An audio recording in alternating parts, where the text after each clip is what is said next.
So I think there are two important points to note here. The first is austerity, as we are discussing it, in terms of the huge scale of cuts to government spending.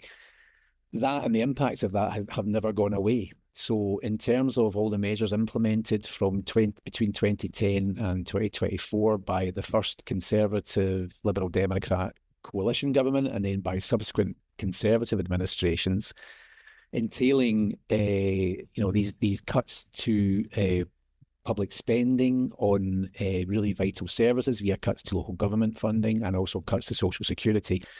None of that has been reinstated. None of that has been reversed. So the cuts to social security have been on an unimaginable scale. Literally hundreds of changes to the social security system that has impacted on the poorest and the most vulnerable in society. Not one of them has been reversed. So in that sense, austerity is still with us. It's never gone away. But secondly, on top of that, obviously, the new UK Labour government have implemented some of their own changes, including, for example, winter fuel allowance. And most recently, they've announced further cuts aimed at cutting about £5 billion from public spending. And again, these are targeted at the most vulnerable in society, or some of the most vulnerable in society in terms of people with disabilities.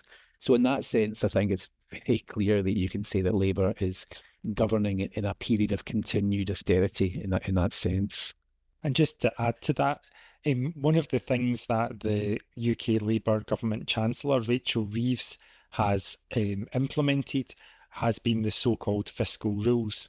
And those fiscal rules dictate that government borrowing should be limited, and there's an aim to sort of balance government spending with tax take over the course of the Parliament. And those fiscal rules sort of mandate a squeeze in public spending, which has led to cuts to social security spending, so the winter fuel allowance, and also cuts to particular disability benefits. But it also has constrained the amount of money that's been made available for other public services, such as local government, the NHS, and other services. And that's quite worrying, because fiscal rules like that don't really have an evidence base to support them in terms of economic outcomes nor social outcomes. So a vast amount of research has been done over the last 15 or 20 years looking at the impacts of this kind of balanced budget approach. And when the economy is not growing strongly, it's quite clear that this kind of fiscal rule will inhibit economic growth. And so if that's what you're aiming for, it's counterproductive to restrict public spending in that way. Government budgets are not like household budgets. It's perfectly possible for governments to borrow money in a sustainable way to fund public spending, which ultimately has really important implications for social outcomes and indeed life expectancy. And it's worth just adding to that, just to remind us, as again we covered in the book in a lot of detail, what the scale of austerity has been and still therefore is. So estimates of, when you try and quantify this, estimates vary a lot, but one estimate is that by 2019, compared to 2010, when the first coalition government came in, annual spending, government spending, was about £90 billion less, 90 billion less. And over that whole period, one estimate suggests that about £500 billion has been cut.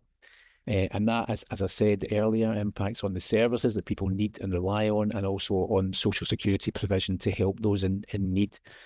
It's an astonishing level that has had, truly horrific impacts. In the book, we show various examples of frightening changes to trends in life expectancy among people living in the poorer parts of just about any UK city you want to name, from Leeds to Liverpool to Glasgow, but basically everywhere, where things had improved for a long period of time, and within a couple of years of these policies coming in, stopped improving and went into reverse, sharp increases in death rates among lots of populations.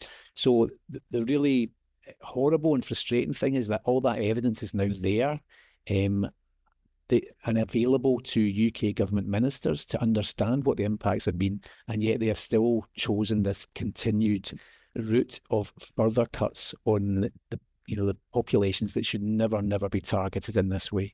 It's also worth mentioning that the implications of this politically are beginning to be seen. So we've seen the rise of far-right political parties who are making hay on the back of these public sector cuts, because people feel disenfranchised. They feel that governments are not funding the public services they need, and they're looking for alternatives. And so austerity is not only causing problems for life expectancy and other social outcomes. Clara Matty, in a really well-written book recently, has talked about how this kind of austerity approach often leads to the rise of far-right parties, and this has been seen throughout the 20th century across different countries. And so there's a real risk to democracy itself if governments continue to pursue these austerity policies.